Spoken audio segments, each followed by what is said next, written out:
hello बंधुসকল स्वागतम जनाइছো मोर educational Krrish YouTube चैनलटुत आजिर भिडिओत आमी आलोचना करिम केटामान मोस्ट इम्पर्टेन्ट एमसीकिউ आरो এই एमसीकिউ সমূह থাকিব অসমীয়া সাহিত্যৰ ওপৰত ঠিক আছে আপোনালোকে চাব পাৰিছে অসমীয়া সাহিত্যৰ বেষ্ট প্ৰশ্নসমূহ ঠিক আছে তো বলক বন্ধুসকল ভিডিওটো আৰম্ভ কৰো তো আজিৰ প্ৰথমটো প্ৰশ্ন হল আপোনালোকে চাব পাৰিছে অসমীয়া ভাষাৰ প্ৰথম আত্মজীৱনী বুলি কোনখনক কোৱা হয় আপোনালোকে অপচন নম্বৰ চাব পাৰিছে অপচন এ দিছে আত্মজীৱন চৰিত অপচন বি দিছে মোৰ জীৱন হৰণ অপচন সি দিছে আধা লেখা দস্তাবেজ অপচন ডি দিছে জীৱন বৃত্ত ইয়াৰ ভিতৰত কাৰেক্ট আনসাৰটো হল অপচন বি মোৰ জীৱন হৰণ ঠিক আছে এইখন অসমীয়া ভাষাৰ প্ৰথমখন আত্মজীৱনী ঠিক আছে নেক্সট কোৱেশ্চনলৈ যাও নেক্সট কোৱেশ্চনটো দিছে আধা লেখা দস্তাবেজ কাৰ আত্মজীৱনী আপোনালোকে অপচন নম্বৰ চাব পাৰিছে এই অপচন নম্বৰৰ ভিতৰত কাৰেক্ট আনসাৰটো হল অপচন বি মামনি ৰয়ছম গোস্বামী ঠিক আছে এখেতৰ আধা লেখা দস্তাবেজখন আত্মজীৱনী হয় ঠিক আছে নেক্সট কোৱেশ্চনটো দিয়া আছে পদ্মনাথ গোহাঁই বৰুৱাৰ দ্বাৰা ৰচিত কিতাপ কোনখন আপোনালোকে অপচন নম্বৰ চাব পাৰিছে মোৰ আত্মজীৱনী মোৰ হৰণী মোৰ জীৱন গাথা জীৱন চৰিত ইয়াৰ ভিতৰত কাৰেক্ট আনসাৰটো হল অপচন বি মোৰ হৰণী ঠিক আছে মোৰ হৰণীখন হল পদ্মনাথ গোহাঁই বৰুৱাৰ দ্বাৰা ৰচিত কিতাপ ঠিক আছে নেক্সট কোৱেশ্চনটো দিয়া আছে ৰজনীকান্ত বৰদলৈৰ জীৱনীখনৰ নাম কি আপোনালোকে অপচন নম্বৰ চাব পাৰিছে আত্মজীৱন চৰিত আত্মজীৱন কথা মেৰি জীয়ৰী উপৰোক্ত এখনো নহয় এই অপচন নম্বৰ ভিতৰত কাৰেক্ট আনসাৰটো হল অপচন এ আত্মজীৱন চৰিত ঠিক আছে এইখন হল ৰজনীকান্ত বৰদলৈৰ জীৱনী নেক্সট কোৱেশ্চনত দিয়া আছে ডক্টৰ ৰুবুল মাউতৰ আত্মজীৱনীখনৰ নাম কি আপোনালোকে অপচন নম্বৰ চাব পাৰিছে এই অপচন নম্বৰ ভিতৰত কাৰেক্ট আনসাৰটো হল অপচন এ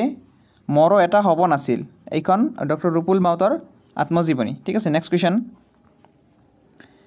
আজিৰ কোৱেশ্চন নম্বৰ মোষ্ট ইম্পৰ্টেন্ট হয় আপোনালোকে লিখি ৰাখিব নেক্সট কোৱেশ্চনটো হল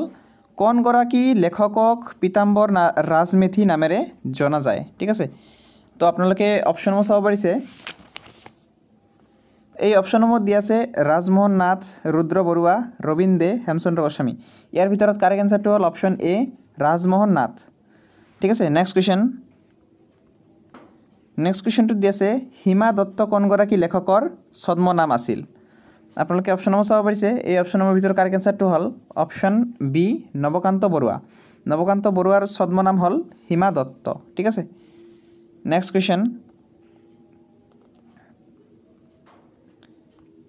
নেক্সট কোৱেশ্চনটো দিয়া আছে কোন গৰাকী কবিক সুগন্ধি পখিলাৰ কবি বুলি জনা যায় ঠিক আছে আপোনালোকে অপচন নম্বৰ চাব পাৰিছে এই অপচন নম্বৰ ভিতৰত কাৰেক্ট আনসাৰটো হল অপচন এ হীৰেণ ভট্টাচাৰ্য ঠিক আছে হীৰেণ ভট্টাচাৰ্যক সুগন্ধি পখিলাৰ কবি বুলি জনা যায় ঠিক আছে নেক্সট কোৱেশ্চনটো দিয়া আছে সিংহ পুৰুষ বুলি কাক জনা যায় আপোনালোকে অপচন নম্বৰ নিশ্চয় চাইছে এই অপচন নম্বৰ ভিতৰত কাৰেক্ট আনসাৰটো হল অপচন এ ৰাধা গোবিন্দ বৰুৱাক সিংহ পুৰুষ বুলি জনা যায় ঠিক আছে নেক্সট কুৱেশ্যনটো দি আছে কোন গৰাকী জনপ্ৰিয় অসমীয়া সাহিত্যক সৌৰভ কুমাৰ চলিহা বুলি বিখ্যাত আপোনালোকে অপচন নম্বৰ চাব পাৰিছে এই অপচন নম্বৰ ভিতৰত কাৰেক্ট আনসাৰটো হল অপচন বি ইয়াৰ কাৰেক্ট আনসাৰ হৰেন্দ্ৰনাথ মেধি ঠিক আছে হৰেন্দ্ৰনাথ মেধিক সৌৰভ কুমাৰ চলিহা নামেৰে বিখ্যাত নেক্সট কুৱেশ্যন 11 নম্বৰ কুৱেশ্যনটো হল অসমৰ কোন গৰাকী প্ৰসিদ্ধ ব্যক্তিৰ সৈতে এ নেটিভ নামটোৰ সম্পৰ্ক আছে আপোনালোকে অপচন নম্বৰ চাব পাৰিছে এই অপচন নম্বৰ দিয়া আছে গুণভিৰাম বৰুৱা মণিৰাম দেৱান আনন্দৰাম ঢেকিয়াল বৰুৱা হেমেন্দ্ৰ প্ৰসাদ বৰুৱা ঠিক আছে তো ইয়াৰ ভিতৰত কাৰেক্ট আনসাৰটো হল অপচন সি আনন্দৰাম ঢেকিয়াল ফুকন ঠিক আছে নেক্সট কুৱেশ্যনটো দিয়া আছে গুৱাহাটীৰ চৰকাৰী সংগীত মহাবিদ্যালয়খন কাৰ নামেৰে নামকৰণ কৰা হৈছে আপোনালোকে অপচন নম্বৰ চাব পাৰিছে এই অপচন নম্বৰ ভিতৰত কাৰেক্ট আনসাৰটো হল অপচন বি ৰুদ্ৰ বৰুৱা ঠিক আছে লুইত কৰ ৰুদ্ৰ বৰুৱা ঠিক আছে নেক্সট কুৱেশ্যনটো হল এজন অসমীয়া ছদ্মনামটো কোনে ব্যৱহাৰ কৰিছিল আপোনালোকে অপচন নম্বৰ চাব পাৰিছে এই অপচন নম্বৰ ভিতৰত কাৰেক্ট আনসাৰটো হল অপচন সি সত্যনাথ বৰা ঠিক আছে এখেতে এই ছদ্মনামটো লৈছিল নেক্সট কুৱেশ্যনটো দিয়া আছে হাতীৰ বিষয়ে বিখ্যাত ঐতিহাসিক গ্ৰন্থ হস্তি বিদ্যানৱ কোনে ৰচনা কৰিছিল আপোনালোকে অপচন নম্বৰ চাব পাৰিছে এই অপচন নম্বৰ ভিতৰত কাৰেক্ট আনসাৰটো হল অপচন সি সুকুমাৰ বৰকাইত ঠিক আছে সুকুমাৰ বৰকাইতে হস্তিবিদানক ৰচনা কৰিছিল ঠিক আছে নেক্সট কুৱেশ্যনটো দিয়া আছে নিম্নলিখিত কিতাপবোৰৰ ভিতৰত কোনখন শ্ৰীমন্ত শংকৰদেৱে এৰাতিৰ ভিতৰত লিখি শেষ কৰিছিল বুলি কোৱা হয় ঠিক আছে তো কোনখন এৰাতিৰ ভিতৰত লিখিছিল সেইখন হ'ল অপশ্যন বি গুণমালা ঠিক আছে গুণমালাখন শংকৰদেৱে এৰাতিৰ ভিতৰতে লিখি শেষ কৰিছিল ঠিক আছে নেক্সট কুৱেশ্যনটো দিয়া আছে বহু সমাদৃত দতাল হাতীৰ উয়ে খোৱা হাওদা উপন্যাসখন কোনে লিখিছিল আপোনালোকে অপশ্যনসমূহ চাব পাৰিছে এই অপশ্যনসমূহৰ ভিতৰত কাৰেক্ট এনচাৰটো হ'ল অপশ্যন চি মামণি ৰয়ছম গোস্বামী এখেতে এই উপন্যাসখন লিখিছিল ঠিক আছে নেক্সট কুৱেশ্যনটো দিয়া আছে তলৰ কোনখন পদ্মশ্ৰী অৰুণ শৰ্মা ৰচিত বহু প্ৰশংসিত উপন্যাস আপোনালোকে অপশ্যনসমূহ চাব পাৰিছে এই অপশ্যনসমূহৰ ভিতৰত কাৰেক্ট এনচাৰটো হ'ল অপশ্যন বি আশীৰ্বাদৰ ৰং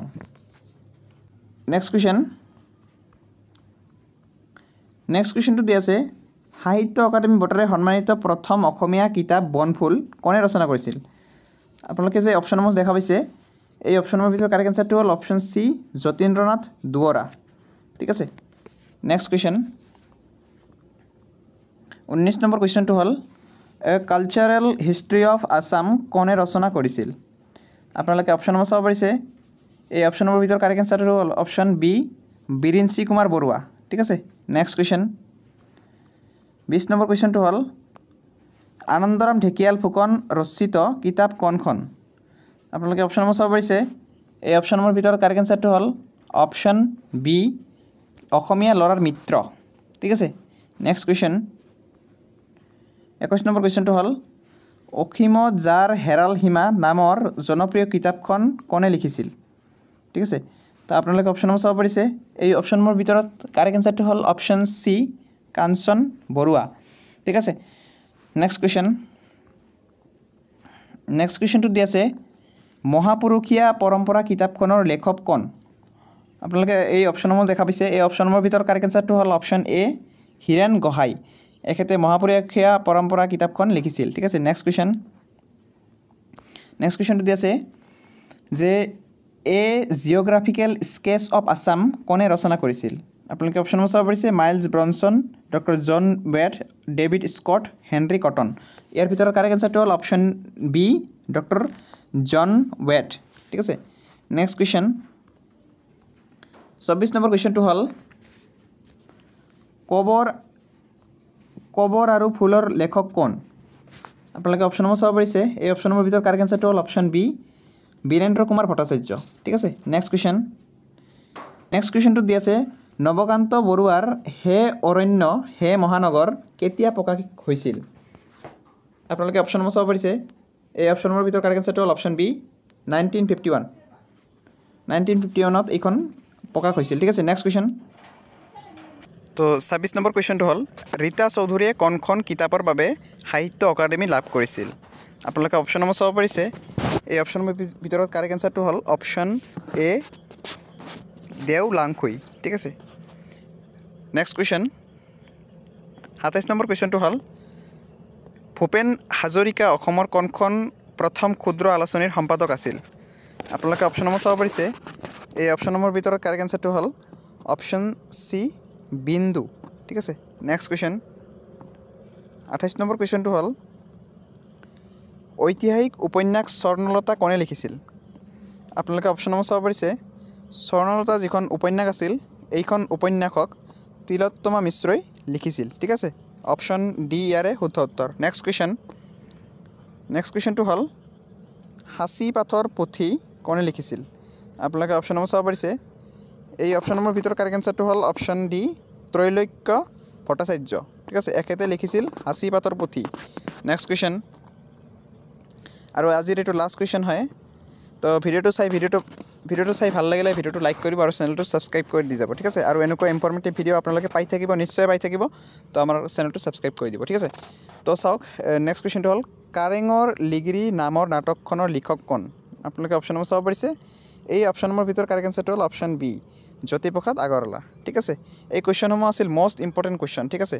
এই কুৱেশ্যনসমূহ আপোনালোকে মিছ নকৰিব নিশ্চয় আপোনালোকে এই কুৱেশ্যনসমূহ মুখস্থ কৰি যাব ঠিক আছে ইয়াৰ পৰা এটা নহয় এটা কুৱেশ্যন আহিবই ঠিক আছে থেংক ইউ